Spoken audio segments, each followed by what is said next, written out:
nós estamos de volta com o Direito do Debate, hoje falando sobre a reforma trabalhista. Mas quando a gente fala em reforma, às vezes o marido quer reforma para um lado e a esposa quer reforma para o outro. Doutora Sayonara, que reforma é essa que está se falando? É a reforma do marido?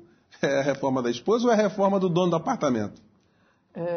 Essa é uma questão bastante interessante porque a reforma e a ideia sobre reforma, ela é intrínseca ao próprio direito do trabalho. O direito do trabalho, desde que ele surgiu, ele é fruto de microdiscontinuidades.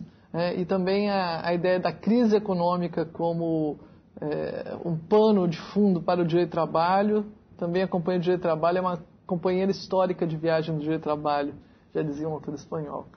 No caso brasileiro, é importante destacar que nos anos 90 nós tivemos uma reforma trabalhista que foi conduzida para retirar e suprimir direitos dos trabalhadores, diminuindo as garantias legais e constitucionais, e esta reforma trabalhista em prejuízo privilegiou, utilizou-se da via da negociação coletiva como um modo para legitimar a redução dos direitos, fragilizando os sindicatos e atribuindo a frágeis sindicatos a responsabilidade de uma gestão de crise.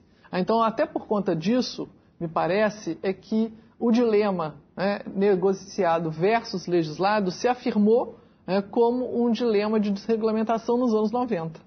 Na história do direito do trabalho, negociação e legislação podem caminhar juntos, sendo ambas fontes de conquista de direitos. Hoje, as discussões que nós conhecemos sobre reforma trabalhista, elas são múltiplas e diferenciadas. Então, é importante sempre dizer que ator está pugnando pela reforma trabalhista. Como bem disse o presidente da Ordem, Dr. Odir Damos, que nos antecedeu aqui nesse debate, Dr. Odir disse e afirmou: a Constituição da República afirma um conjunto mínimo de direitos. O caput do artigo 7º, ele é claríssimo ao dizer que aqueles são direitos mínimos e que outros direitos que visem a proteção e a melhoria da condição social do trabalhador podem ser estabelecidos. Um desses direitos é o da negociação coletiva. A negociação coletiva é um direito constitucional dos trabalhadores organizados coletivamente, e é uma fonte de produção de direitos, mas ela não deve estar em contradição com esse objetivo maior, que é a proteção, a conquista e a melhoria da condição social. Pois, doutor Sayonara, doutor Álvaro, o discurso, eu lembro bem desse discurso do ex-presidente Fernando Henrique Cardoso, na época, se tinha um pano de fundo que era uma crise econômica no mundo e que flexibilizar essas normas do direito do trabalho fixadas na Constituição, na verdade, traria um benefício para o trabalhador, porque você possibilitaria aquele que não ganhava nada passar a ganhar um mínimo abaixo do mínimo. O que aconteceu no meio dessa história toda? Havia razão, ou há razão nessa linha de pensamento? Eu continuo achando que não. Eu acho que naquela oportunidade, e hoje, ainda hoje, o que se discute é, de fato, formas de diminuir direitos. Tá? Eu vou dar dois exemplos, Júnior, de duas coisas que eu admiro muito, mas que têm sido muito criticadas e a gente tem que dar razão. Cooperativismo. Tem coisa mais linda, mais bonita do que o cooperativismo? A ideia é ótima. A ideia é maravilhosa. No entanto, quando fizeram uma mexida na CLT, houve uma proliferação de cooperativas no Brasil, onde, na verdade, o único objetivo que se tinha era terceirizar a mão de obra, intermediar a mão de obras e tirar direitos trabalhistas. Outra coisa que eu admiro muito, e aí eu sempre defendi, que é a negociação coletiva, a norma coletiva, ultimamente ela vem sendo utilizada na grande maioria das vezes, tá? É óbvio, não com categorias muito organizadas, na recomposição salarial, essas coisas a gente sempre vê que tem avanços.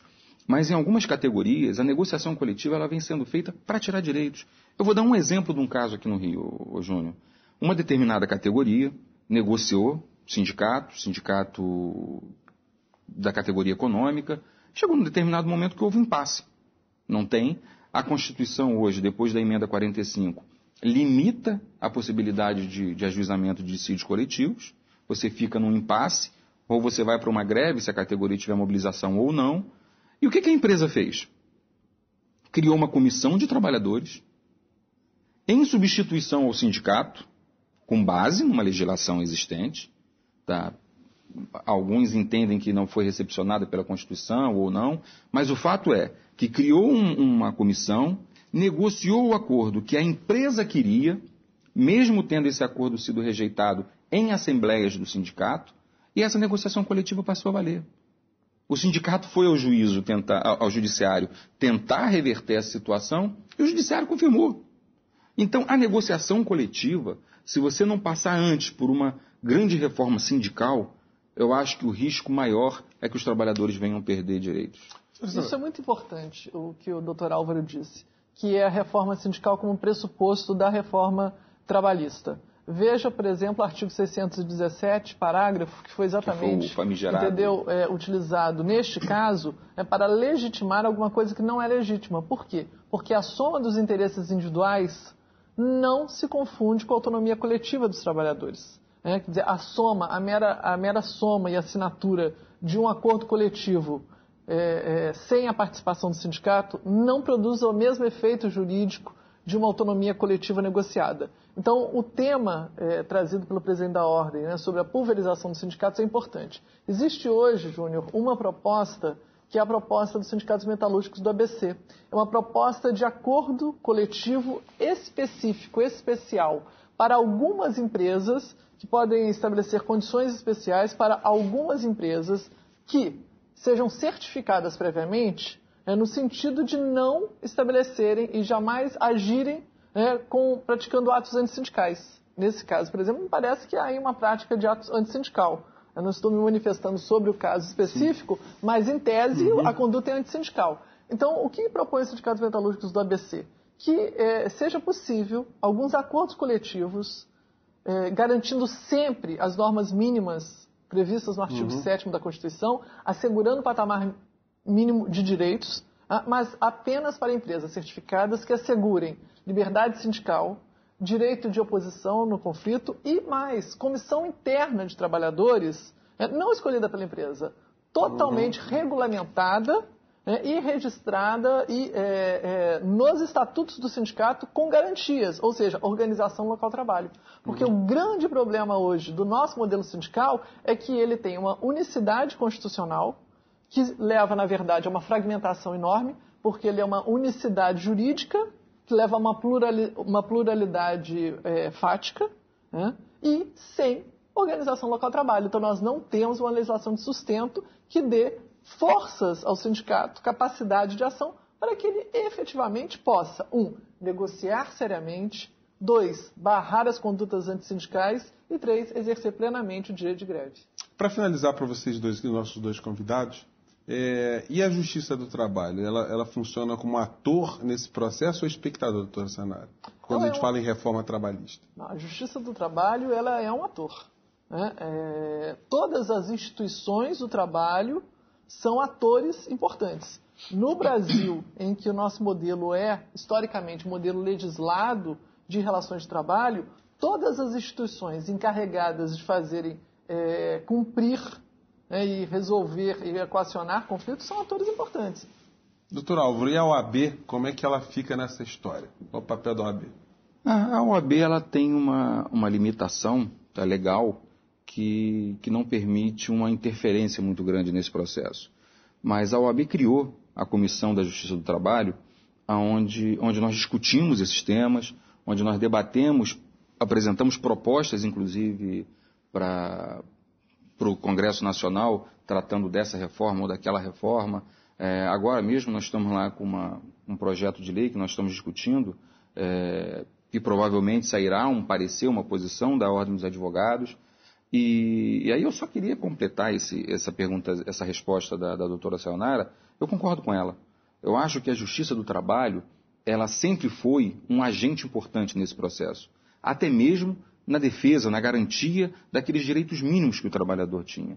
No entanto, o que nós vimos nos últimos anos, até mesmo com a limitação dos julgamentos judiciais coletivos, o judiciário trabalhista, ele também se viu muito limitado. Por isso que eu digo, enquanto não houver uma reforma sindical verdadeira, onde dê aos sindicatos poderes de fato para negociar, nós vamos viver eternamente nessa discussão. Negociar, vai prevalecer, não vai prevalecer, tem ou não tem autonomia de vontade. Foi com essa fala do Dr. Álvaro, infelizmente, Direito de Debate fica por aqui. Mas foi muito interessante, né, a gente levantar uma questão que atinge a todos nós, trabalhadores. Mas o nosso programa continua na internet. Você pode rever o nosso programa no site da OAB. Você pode acessar o www.oabrj.org.br. Você também pode mandar suas críticas e sugestões para o nosso e-mail, que é direitodebate@oabrj.org.br. Eu agradeço muito a participação dos nossos convidados de hoje, o advogado Álvaro Quintão, ele que é conselheiro da OAB Seção Rio de Janeiro, e a professora Sayonara Grillo, que é da Universidade Federal do Rio de Janeiro. A gente se encontra no nosso próximo Direito e Debate na semana que vem. Um grande abraço e até lá.